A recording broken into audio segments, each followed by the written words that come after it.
Good afternoon. अभी 2 दिन हमारा लेक्चर नहीं हो पाया ड्यू टू यूनिट टेस्ट 1। ठीक है, अभी हम लोग आगे बढ़ेंगे। हमारा नेक्स्ट सर्किट सेंटर टैप, थोड़ा सा मैंने आइडिया दे दिया था, बराबर है, वो आपको खुद को देखना है। अभी देखेंगे bridge wave rectifier. Centre tap और bridge wave rectifier both are the types of full wave rectifier. Full wave rectifier क्या रहता है, जिसमें इनपुट एसी वेव रहती है और जो आउटपुट में एसी सिग्नल की, ठीक है, समझ करो, एसी सिग्नल की positive as well as negative half cycle दोनों को यूज़ करता है, इसलिए फुल वेव रेक्टिफायर। और हाफ वेव रेक्टिफायर क्या रहता था, ओनली पॉजिटिव वेव को यूज़ करता था। ठीक है, अभी सेंटर टैप में करंट का डिवीजन हो जाता है, आपको जैसे उस दिन बोला था वैसे, साथ ही उसके खुद के कुछ 2 या 3 डिसएडवांटेज रहेंगे, उसको भी ओवरकम करना है हमें। वोल्टेज को डिवाइड नहीं होने देना है। इसके लिए नया टाइप कौन सा है हमारा, तो वो है ब्रिज वेव रेक्टिफायर। अभी ब्रिज वेव रेक्टिफायर मतलब क्या याद करने का, जो काइट रहता है पतंग स्क्वायर में, बराबर है, दिवाली में शंकरपाड़ी बनाते हैं, वो टाइप याद करो।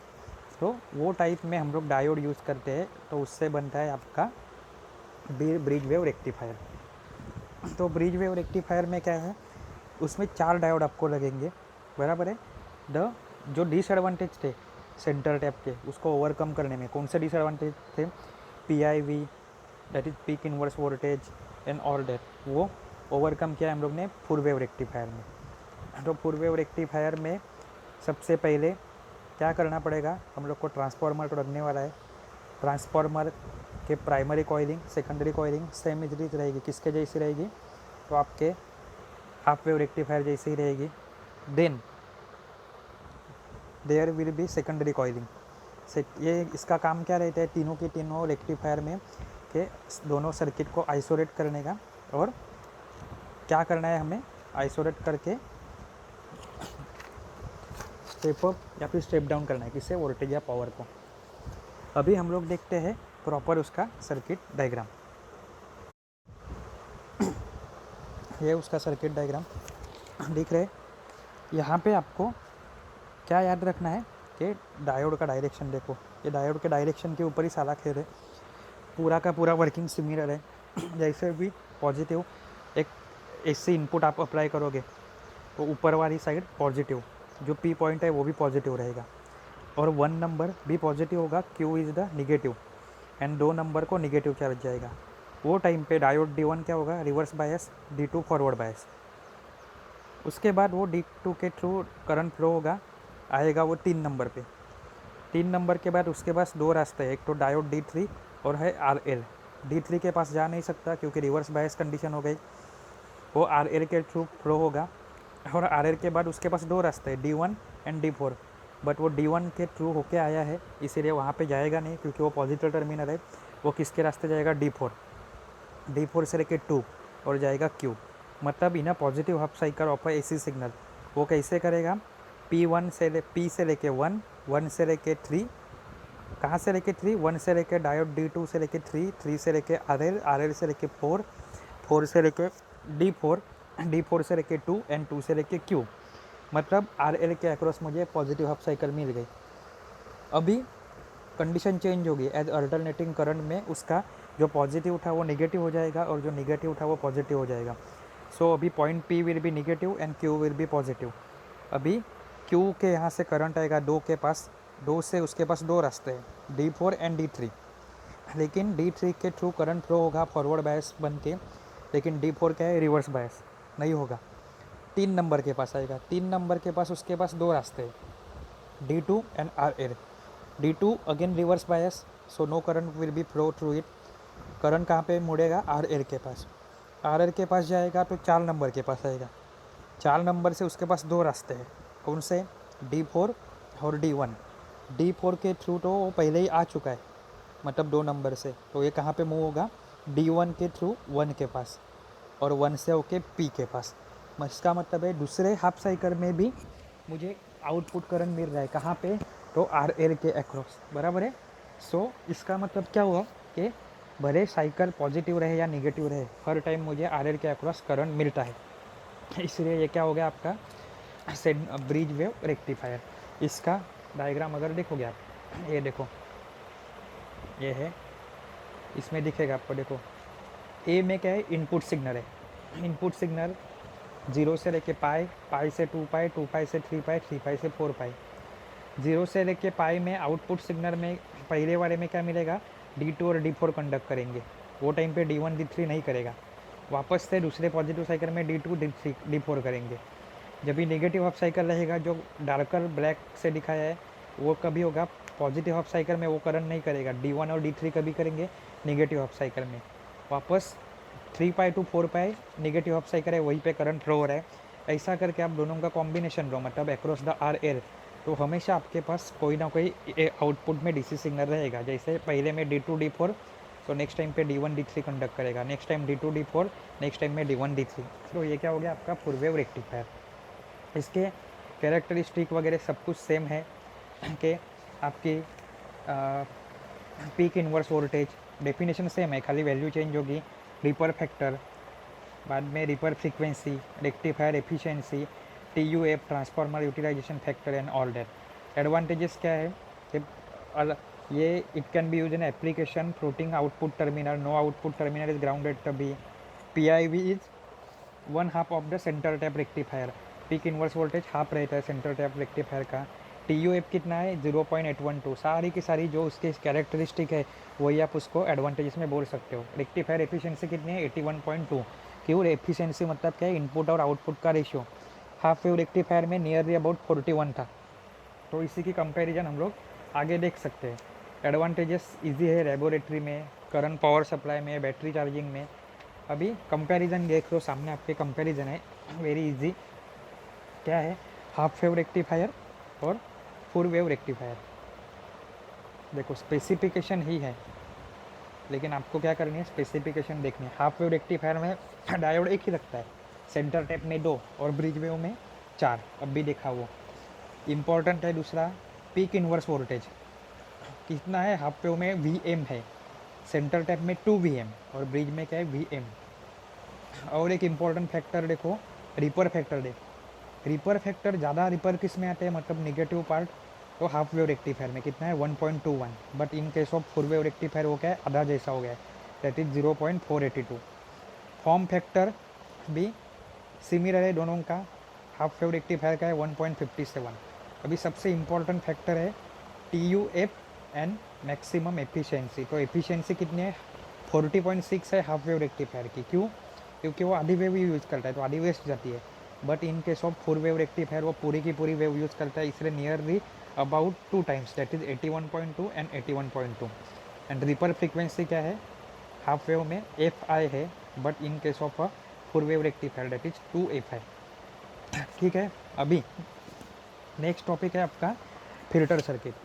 तो ये फिल्टर सर्किट क्या रहता है, फिल्टर मतलब क्या है, गाड़ने वाले कचरा निकालने के लिए रहता है फिल्टर सर्किट आपका। तो यहाँ पे कचरा क्या आ सकता है आपका, मैं इसमें आपको एक समझाऊंगा, सॉरी 2 समझाऊंगा, series inductor filter and shunt capacitor filter. बाकी आपको खुद से होके देखना पड़ेगा, क्योंकि वास्ट सिलेबस है अपना बहुत, नहीं तो कभी होगा नहीं सिलेबस। ठीक है, तो वो आगे का दोनों कॉम्बिनेशन ही है। सबसे पहले फिल्टर मतलब क्या है, जो आपके DC वोल्टेज में ऐसे इनपुट सिग्नल दिखता है उसे क्या बोला जाता है, फिल्टर। DC में DC ही करंट ही होना चाहिए। अगर AC कंपोनेंट आए उसमें तो क्या होता है, वो सर्किट को डैमेज कर सकता है, सर्किट मिसबिहेव करेगा, प्रॉपर रीडिंग नहीं आएगा। So it is necessary and required, क्या है कि DC आउटपुट में ओनली DC ही दिखना चाहिए। AC आया तो हार्मफुल हो सकता है, तो जो AC आ रहा है उसको बाहर ही रोक देना है, सर्किट में नहीं आने देना है। इसके लिए वहाँ पे हम लोग क्या यूज़ करते हैं, फिल्टर सर्किट यूज़ करते हैं। तो नॉर्मल AC इनपुट सिग्नल रहती है, वो थ्रू द रेक्टिफायर के यूज़ क्या होता है, रेक्टिफिकेशन होता है। रेक्टिफिकेशन क्या करता है, AC का DC करता है, बट वो डायरेक्टली DC नहीं होता। वहाँ पे हम लोग ने देखा पहले रिपर, तो थोड़ा कुछ तो उसमें निगेटिव पार्ट है, AC पार्ट रहता है, जो हमें नहीं चाहिए, डिज़ायरेबल नहीं है, उसको निकाल देना है। तो वो निकालने का काम कौन करता है, आपका फिल्टर सर्किट करता है। तो फंक्शन ऑफ अ फिल्टर क्या है, to remove the ripple from the rectified output voltage, to allow DC voltage and to improve the ripple factor. तो ये इम्प्रूव करने के लिए रिपर फैक्टर हमें क्या लगता है, तो आपका फिल्टर सर्किट लगता है। अभी फिल्टर सर्किट के 4 टाइप है, उसमें से 2 हम लोग देखेंगे। आगे के दो उन्हीं का कॉम्बिनेशन है।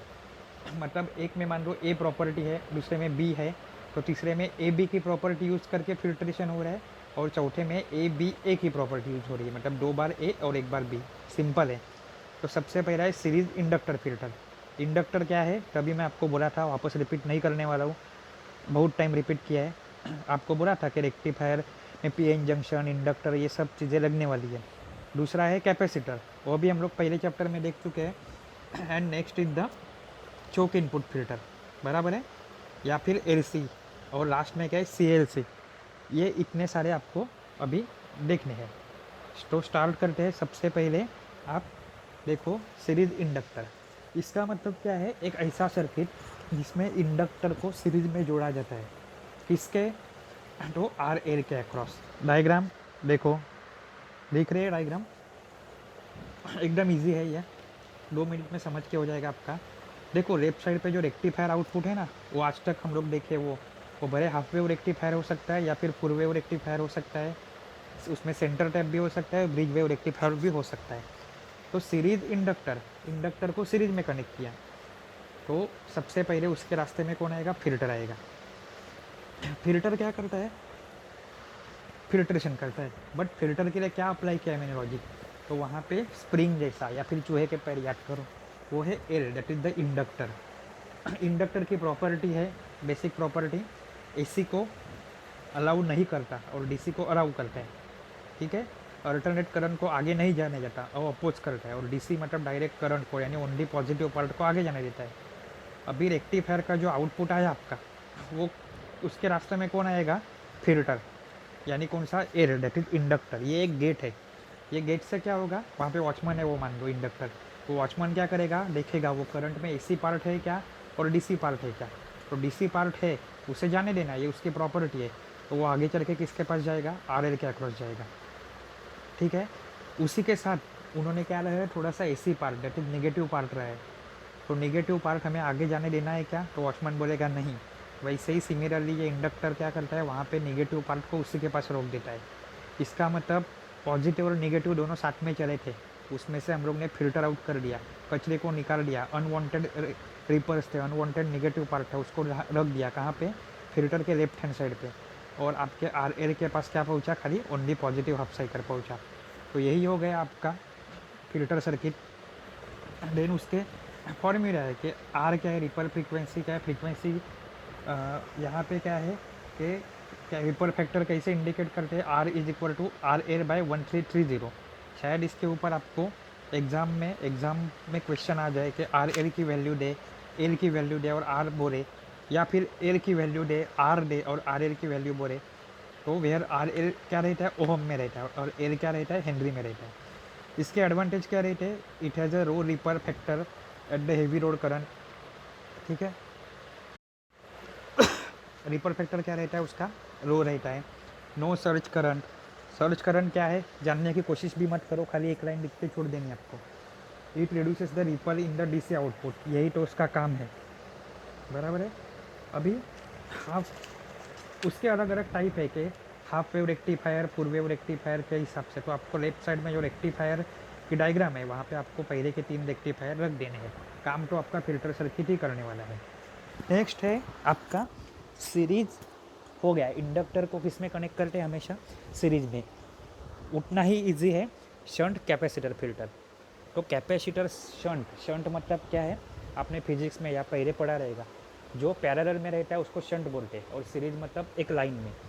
इंडक्टर को सीरीज में कनेक्ट करते हैं और कैपेसिटर को पैरेलल में कनेक्ट करते हैं। कैसे करते हैं, कैसे काम करेगा देख लो। ये है आपका शंट कैपेसिटर फिल्टर। देखो यहाँ पे कैपेसिटर कैसे कनेक्टेड है, अक्रॉस द लोड, मतलब उसके साथ पैरेलल में कनेक्टेड है। दिख रहा है लेफ्ट साइड पे वापस से रेक्टिफायर आउटपुट जैसे पहले आया था। चारों के चार फिल्टर सर्किट में आपका क्या आएगा, लेफ्ट साइड पे ही आएगा output, in output of a rectifier. क्यों, रेक्टिफायर जो आएगा उसमें कंटेंट रहता है नेगेटिव वाला, उसको पॉजिटिव करना या फिर उसमें से निकाल देना नेगेटिव वाला पार्ट है, काम करता है फिल्टर। अभी यहाँ पे बीच में देखो फिल्टर है और बीच में सी लिखा है, सी यानी क्या है, कैपेसिटर। लेकिन वो सीरीज में कनेक्टेड नहीं है आर एयर के साथ, वो उसके साथ पैरेलल में कनेक्टेड है। अभी क्या होगा यहाँ पे समझ के लो, 5 या 6 लाइन में ही आपका पूरा कंसेप्ट क्लियर हो जाएगा। रेक्टिफायर आउटपुट में वोल्टेज आया, उसके पास दो रास्ते फिल्टर के से होके। पॉजिटिव हाफ साइकिल में वो जाएगा RL के पास, जो रोड रजिस्टर है, उसके अक्रॉस द आउटपुट दिखेगा, ठीक है। वही टाइम पे उसके पास दूसरा रास्ता है, यानी कैपेसिटर। कैपेसिटर मतलब क्या है, आपकी पानी की टाँकी जैसा है। वो कैपेसिटर में भी चार्ज स्टोर होके रहेगा। अभी थोड़े टाइम के बाद पॉजिटिव हाफ साइकिल का निगेटिव हो रहा है, यानी पीक वैल्यू पहुंची, उसके बाद वो निगेटिव हो रहा है। तो निगेटिव हो रहा है मतलब क्या होगा, उसका पोटेंशियल कम कम होते जाएगा। सो जो फिल्टर सर्किट का ऊपर वाला पार्ट है वो निगेटिव हो जाएगा एंड नीचे वाला पार्ट पॉजिटिव। अभी RL के अक्रॉस क्या होगा, वोल्टेज ड्रॉप डाउन होना स्टार्ट हो जाएगा। क्यों, वहाँ पे पॉजिटिव हाफ साइकिल थी वो अभी निगेटिव हो रही है, कम होती जा रही है। तो ऑब्वियसली वो पॉजिटिव से निगेटिव जा रहा है, तो DC में क्या होगा वहाँ पे कि पॉजिटिव हाफ साइकिल के साथ निगेटिव हाफ साइकिल भी आ रहा है थोड़ा थोड़ा, तो ये रिपल हो गए। तो वो जो कम हो रहा है उसकी भरपाई करके देनी है, मतलब उसको निगेटिव नहीं करके देना है। वो टाइम पे जैसे बोलते हैं ना अपना सेविंग बचत खाता, वो जैसे काम करेगा। वो काम कौन करेगा, कैपेसिटर। कैपेसिटर काम क्या करता है, कैपेसिटी चार्ज को जमा करके रखता है, यानी आगे चल के हम लोग को RL के अक्रॉस चार्ज कम पड़ने वाला था मतलब पॉजिटिव से वो नीचे नीचे ड्रॉप होने वाला था और निगेटिव होने वाला था। वही टाइम पे अपना फ्यूचर में जो हम लोग ने सोच के रखा था, जैसे रखते हैं कि कल उठ के हमारे पास कुछ नहीं बचा तो सेफ्टी के लिए हम लोग पैसा जमा करके रखते हैं, वैसे ही कैपेसिटर ने क्या किया था, आगे चल के RL के पास वोल्टेज कम होगा ये हिसाब से उसने खुद के पास चार्ज स्टोर करके रखा था। सो जैसे भी पॉजिटिव जो साइड थी वो निगेटिव हो जाती है, वो टाइम पे फिल्टर सर्किट क्या करेगा कि खुद का जो कैपेसिटर है उसको डिस्चार्ज करेगा। लेकिन ये चार्ज क्या होता है, क्विकली चार्ज होता है। डिस्चार्जिंग कैसे होता है, धीरे धीरे चार्ज डिस्चार्ज होता है, मतलब कि वो चार्ज एकदम क्विकली RL को प्रोवाइड नहीं करेगा। वो क्या करेगा, C के अक्रॉस चार्ज धीरे धीरे डिस्चार्ज होगा, हो जाएगा ऊपर, वहाँ से होके RL फिल्टर के होके लोड से लेके RL के पास आएगा। इसका मतलब है RL के पास कभी भी वोल्टेज की कमी रहेगी क्या, नहीं। वो पॉजिटिव का पॉजिटिव ही रहेगा, भले थोड़ी वैल्यू कम होगी। कैपेसिटर को निकाल दिया तो क्या होगा, निगेटिव हाफ साइकिल के साथ वो नीचे गिर जाएगा डायरेक्ट, पॉजिटिव से लेकर निगेटिव जो कह रहा है जाता है रिपल, उसको रोक देना है। तो ये काम किसने किया, अभी फिल्टर सर्किट के कैपेसिटर ने। तब तक वो धीरे धीरे डिस्चार्ज होता है, तब तक वापस से कंडीशन चेंज होती है। अल्टरनेटिंग करंट का पॉजिटिव का निगेटिव हुआ था, वो निगेटिव का वापस से पॉजिटिव होता है, मतलब वो पैसा ख़त्म हुए नहीं हुए, वो चार्ज ख़त्म हुए नहीं हुए, वापस से क्या होता है, प्रॉपर आपका AC सिग्नल वाला आउटपुट जो रेक्टिफायर के थ्रू आ रहा है वो आ जाता है, वापस फिल्टर के थ्रू पास होगा, वो एक जाएगा कैपेसिटर के पास और एक जाएगा RL के पास। ऐसा करके हमारे पास ये देखो, रेक्टिफायर आउटपुट वेवफॉर्म क्या है, ऊपर नीचे हो रहा है, पाई 2 पाई 3 पाई 4 पाई की जगह पे क्या हो रहा है, वो टच हो रहा है निगेटिव पॉइंट को या फिर जीरो पे। तो यही क्या होता है, फॉर्मेशन ऑफ अ रिपल, वो निकाल देना है। वो काम कौन करता है, ये निगेटिव होने नहीं देता, कौन, कैपेसिटर अपने पास चार्ज स्टोर करके रखता है। वही चार्ज कहाँ पे आता है, डिस्चार्ज होके काम में आता है। इसे देखो बी डैश लाइन क्या इंडिकेट करती है, अगर आपका कैपेसिटर नहीं रहता तो वो वोल्टेज ड्रॉप डाउन हो जाता, लेकिन अभी हमारे पास कैपेसिटर है तो वोल्टेज कैसा है, धीरे धीरे ड्रॉप हो रहा है। अप टू देखो ऐसा इंक्लाइन हो रहा है C तक, लेकिन बैकग्राउंड में मतलब रेक्टिफायर के आउटपुट में क्या होता है, AC वेव वापस से अपना ओरिजिनल फॉर्म में आई रहती है, डेट इज पॉजिटिव की निगेटिव हुई थी, वो निगेटिव की पॉजिटिव हो गई है, ऐसा करके वापस से वो D तक जाती है, यही प्रोसीजर रिपीट रहती है। सो ये आपको 3 डायग्राम निकालनी है। पहले क्या बोलना है कि रेक्टिफायर का आउटपुट क्या है, वो पॉजिटिव निगेटिव तक लाइन टच होती है, डेट इज 0 तक। Filter output waveform with light load and heavy load, point अच्छे से लिखने हैं, हाफ साइकिल को 0 to 2 पाई लिखना है, 2 पाई से लेकर 3 पाई लिखना है। बाद में हाफ वेव को इंडिकेट करना है, एक आउटपुट दिखाना है विद द कैपेसिटर और एक विदाउट कैपेसिटर, तो ही आपको डिफरेंस मालूम होगा कि क्या रहता है कैपेसिटर और कैपेसिटर के बिना क्या रहता है। वो यही कंसेप्ट आपको दोनों के अप्लाई करना है, कंबाइंड एफर्ट किसमें, तो आगे वाला सर्किट है, दिखो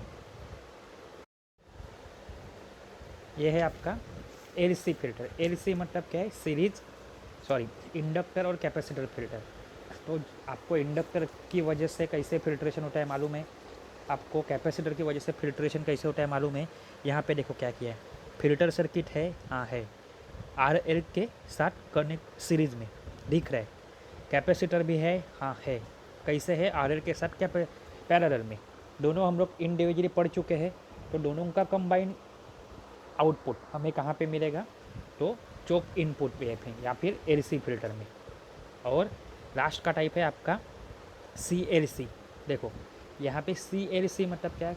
capacitor, inductor, capacitor. C1 connected है R के साथ पैरेलल में, तो शंट कैपेसिटर हम लोग पढ़ चुके हैं। रेक्टिफायर का L that is inductor connected है सीरीज में, किसके साथ? RL के साथ, तो सीरीज इंडक्टर फिल्टर भी हम लोग पढ़ चुके हैं। और तीसरा क्या है? कैपेसिटर का RL के साथ दैट इज शंट कैपेसिटर। तो दोनों कैपेसिटर कैसे है? हमेशा कैपेसिटर पैरेलल में ही रहेंगे, और इंडक्टर कैसे रहेगा? सीरीज में। तो ये दोनों का कंबाइन इफर्ट करके आपका टोटल ओवरऑल एफिशिएंसी बढ़ जाएगी, किसकी? तो फिल्टर सर्किट की। तो ये 2 फिल्टर आपको खुद से होके देखने हैं, ठीक है। नेक्स्ट लेक्चर में हम लोग देखेंगे आपका LED, और दूसरा चैप्टर ख़त्म हो जाएगा, उसके बाद आपका चालू होगा third chapter. Total there are 5 chapters जो हम लोग को 30 में से पहले पढ़ने हैं। सो थोड़ा आपको भी अच्छे से फास्ट पढ़ना पड़ेगा। Thank you.